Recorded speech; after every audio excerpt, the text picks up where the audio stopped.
Assalamualaikum warahmatullahi wabarakatuh. Perkenalkan, nama saya Jessi Septiani. Saya dari Fakultas Tarbiyah dan Keguruan UIN Suskariau, Prodi Pendidikan Guru Madrasah Ibtidaiyah. Di sini saya akan menjelaskan sejarah ejaan bahasa Indonesia. Yang pertama yaitu pengertian ejaan. Ejaan merupakan penggambaran bunyi bahasa Indonesia dengan akidah tulis-menulis yang distandardisasikan. Ejaan juga merupakan aturan menuliskan bunyi ucapan dalam bahasa dengan tanda-tanda atau lambang-lambang. Selanjutnya yaitu fungsi ejaan. Fungsi ejaan ini terbagi menjadi 4. Yang pertama, landasan pembakuan tata bahasa. Yang kedua, landasan pembakuan kosakata dan peristilahan. Yang ketiga, alat penyaring masuknya unsur-unsur bahasa lain ke dalam bahasa Indonesia. Yang keempat, membantu pembaca dalam memahami informasi yang disampaikan penulis. Selanjutnya yaitu prinsip dasar perubahan ejaan dalam bahasa Indonesia yang terdiri dari 4 prinsip. Yang pertama, prinsip kecermatan, yaitu sistem ejaan tidak boleh mengandung kontradiksi. Yang kedua, prinsip kehematan, yaitu suatu ejaan disusun dan disepakati untuk menghemat tenaga dan pikiran pemakai bahasa dalam berkomunikasi. Yang ketiga, prinsip keluasan, berarti kemampuan adaptasi terhadap perkembangan zaman. Dan yang keempat, prinsip kepraktisan.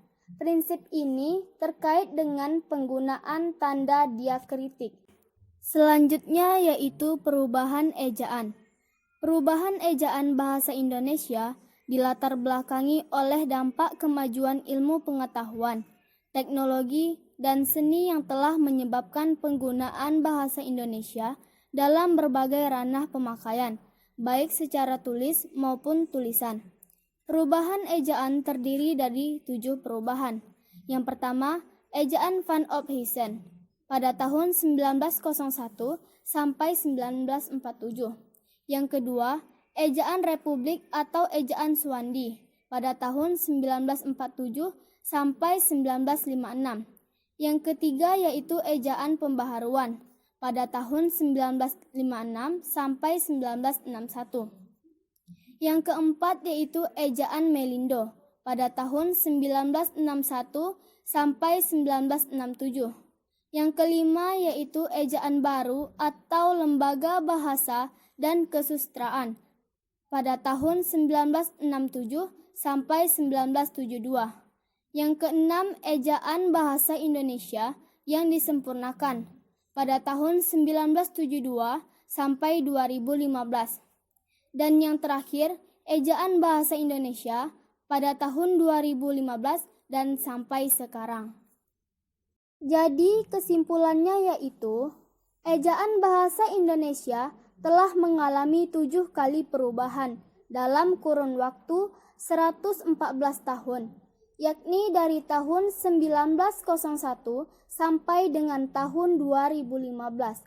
Meskipun telah mengalami 7 kali perubahan, yang diberlakukan hanya 4, yakni ejaan Van Ophuijsen, Suwandi, dan ejaan bahasa Indonesia.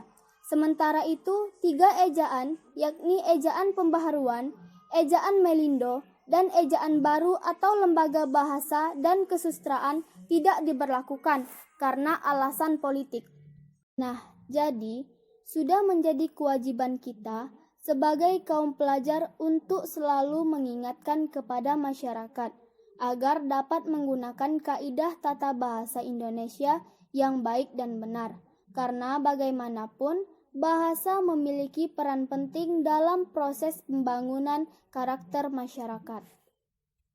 Sekian penjelasan dari saya mengenai sejarah ejaan bahasa Indonesia. Terima kasih atas perhatiannya. Assalamualaikum warahmatullahi wabarakatuh.